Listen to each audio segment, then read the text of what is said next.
కొంత అక్కడ ఇక్కడ ఈ చిల్లర ప్రచారం ఏదైతే చేసిరో దొంగ ప్రచారం కాంగ్రెస్ వాళ్ళు దాన్ని అక్కడక్కడ నమ్మిండ్రు. ఆ రోజు ఏమన్నారు? కవితమ్మను అరెస్ట్ చేయలే, అందుకే మేము అంటున్నాం వీళ్ళు ఒకటే అని.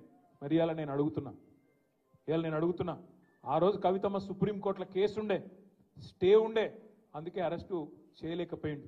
కానీ ఇవాళ పగబట్టి ఇంటికొచ్చి ఒక కవితమ్మనే కాదు, కవితమ్మను అరెస్ట్ చేసిండ్రు, 2 ముఖ్యమంత్రులను అరెస్ట్ చేసిండ్రు.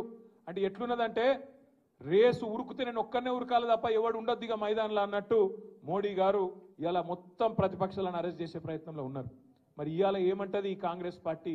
మీరు ఆలోచన చేయాలని చెప్పి నేను కోరుతా ఉన్నా. ఇంకొక మాట కూడా మీరు ఆలోచన చేయండి. आज मोदी को और बीजेपी को रोकने की ताकत, रोकने की हिम्मत, रोकने की आज जो एक माहौल बनाना चाहिए वो आज वो ताकत कांग्रेस पार्टी में नहीं है. इसलिए आज ममता बनर्जी बोल रही है वहां पे बंगाल में कि कांग्रेस पार्टी 40 पार नहीं कर पाएंगी, क्योंकि अगर किसी को रोकना है बीजेपी को, किसी को अगर किसी में अगर रोकने की ताकत है तो वो है रीजनल लीडरों में, ताकतवर लीडरों में, जैसे केसीआर, जैसे ममता बनर्जी, जैसे अरविंद केजरीवाल, इनमें है. कांग्रेस में वो ताकत नहीं है. ఇతనే చెప్తలేని మాట నేను.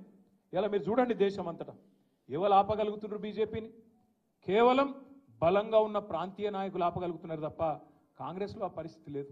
ఇక దానిలా ఇక్కడున్న కాంగ్రెస్ అయితే చాలా విచిత్రమైన కాంగ్రెస్. ఈ కాంగ్రెస్ అసలు ఇది కాంగ్రెస్